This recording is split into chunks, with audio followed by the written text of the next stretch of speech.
Tonight, one Long Islander is getting ready to head west to help.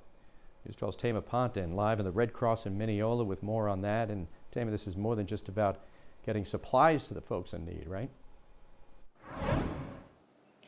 That's exactly right, Doug. As we know all too well here on Long Island, there is a mental health component that goes along with recovering from a disaster.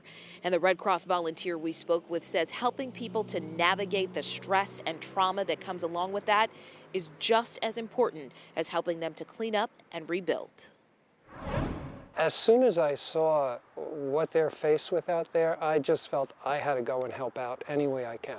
Doug McNally, a Red Cross volunteer from Northport, is on his way to help California storm victims with their mental health recovery. We call it psychological first aid. It's the equivalent of physical first aid. What we try to do is meet with people, listen to them, the equivalent of putting a Band-Aid on that wound so that it doesn't get infected. McNally, who is also a social worker, says the combination of the shock and trauma of losing a loved one or your home, plus the exhaustion that comes from the cleanup, is a difficult and dangerous combination for storm victims.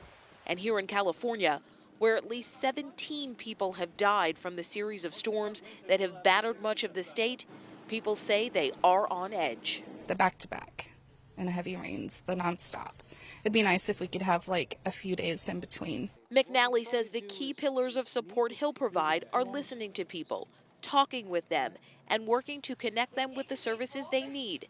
And he says he and all of the other Red Cross volunteers could not provide that help if not for the support from people here on the island. It's very expensive to do what we do.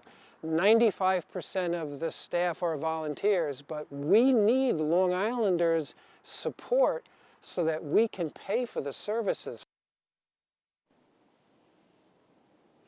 And that volunteer you just heard from is one of 2 Red Cross of Long Island volunteers currently helping storm victims in California. They join the more than 300 Red Cross volunteers from around the country helping people in California. Doug? Wow, that's amazing. I can only imagine, though, Tama, what those volunteers are going to see and experience. What about their own mental health? That is something that everyone has to be careful of, Doug, when you're helping someone else go through a trauma. The volunteer we spoke with says he makes sure that they take breaks, that they stay in communication with their family, and also that they're only there typically for about 2 weeks at a time, and then they come home so that they can recharge and recover and be back out to help again if needed.